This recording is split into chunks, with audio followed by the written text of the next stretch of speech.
আজ রবিবার। আজকে ভেবেছিলাম প্রতি রবিবারের মতো একটু নর্মাল মাংসের ঝোল আর ভাত করব। কিন্তু আজকে মেঘলা ওয়েদার, সবার একটু খেতে ইচ্ছে হলো বিরিয়ানি।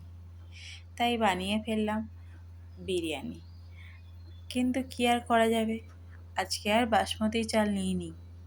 আজকে আমি ভাতের জন্যে চাল ভিজিয়েছিলাম, ওই চাল দিয়েই করেছি, সেদ্ধ ভাতের চাল। তো আমি ভাতটাকে প্রথমে করে নেব। গ্যাস অন করে আমি ভাতটা করতে দিলাম। গোটা গরম মশলা মানে ওই এলাচ, লবঙ্গ আর দারচিনি দিয়ে, তার মাঝখানে আমি মশলা করে নিচ্ছি, বিরিয়ানি মশলা সমস্ত দিয়ে একটু নুন দিয়ে হালকা একটু নেড়ে নিয়ে ঠান্ডা হয়ে গেলে আমি গুঁড়ো করে নেব। এর মাঝখানে আমার ভাতটাও হয়ে এসছে। তো এখানে আমি 70% মতো ভাতটাকে করেছি। এখানে একটু নুন আর তেল দিয়ে খানিকক্ষণ রেখে নামিয়ে ফ্যান গেলে নিয়েছি। এদিকে মাংসটাকেও ম্যারিনেট করে নিচ্ছি। দই, টক দই দিয়েছি জল ঝরানো, আর হলুদ, একটু শুকনো লঙ্কা, একটু নুন দিয়ে ম্যারিনেট করে রেখে দিয়েছি। এদিকে কড়াইতে তেল গরম করে কিছুটা পেঁয়াজ দিয়ে আমি বেরেস্তা বানিয়ে নিয়েছি। ওই বেরেস্তা তুলে নিয়ে আমি ওই তেলের মধ্যেই আলু কেটে দিয়ে দিয়েছি ভাজতে। নুন, লঙ্কা, একটু হলুদের গুঁড়োও দিয়েছি, আর একটু আদা রসুন বাটার রস দিয়েছি। নুনও পরিমাণ মতো দিয়ে দিয়েছি, তাতে আলুতে একটু নুনটা ভালো করে ঢোকে, ভালো লাগে। এবার আলু ভাজা হয়ে গেলে তুলে নিচ্ছি। ওই তেলের মধ্যে আমি বেশি কিন্তু তেল দিইনি, ওই তেলের মধ্যে আমি পেঁয়াজটাকে ভাজতে দেব, বাকি পেঁয়াজটাকে। এবার পেঁয়াজটা হালকা রং চেঞ্জ হলে তখন আদা রসুনের বাটাটাকেও দিয়ে দিচ্ছি। বাটাটা দিয়ে ভালোভাবে একটু নাড়িয়ে নেব।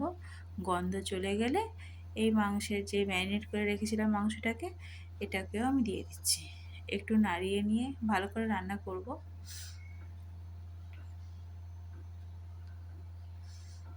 আমার মোটামুটি এখন হয়ে গেছে মাংসটা অনেকটাই। এর মধ্যে দিয়ে দিচ্ছি ওই ভেজে রাখা আলুগুলো, দিয়ে ভালোভাবে আমি নাড়িয়ে নেব।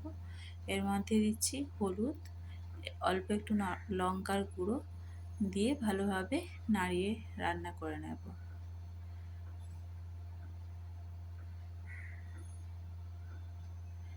পরিমাণ মতো নুনও দিয়ে দেবো। নুনটা একটু বুঝে দেব, কারণ আমি ভাতেও দিয়েছি একটু নুন, আর মাংস ম্যারিনেট করার সময়ও দিয়েছি অল্প একটু নুন, তাই আমাকে বুঝে দিতে হবে। এখন দিয়ে দিচ্ছি ওই ভেজে রাখা যে মশলাটা, বিরিয়ানির মশলাটা বানিয়ে রেখেছিলাম, ওটা দিয়ে একটু ভালোভাবে নাড়িয়ে নেব। এবার মোটামুটি হয়ে এসছে কষানো। দিয়ে দিচ্ছি ভাতটাকে সাজিয়ে।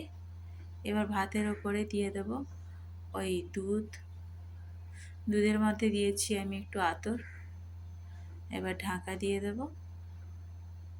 মিনিট 10-এর জন্যে। প্রথমে 2 মিনিট মতো আমি হাই ফ্লেমে দিয়েছি, তারপরে লো হিটে আমি বসিয়েছি। বেশ খানিকক্ষণ পরে নামিয়ে নিয়ে এই যে থালায় ভাতগুলো লেগে আছে, ওইগুলো আমি চেপে দেখে নিচ্ছি ভাতটা নরম হয়েছে কিনা। মোটামুটি ভাতটা নরম হয়ে গেছে।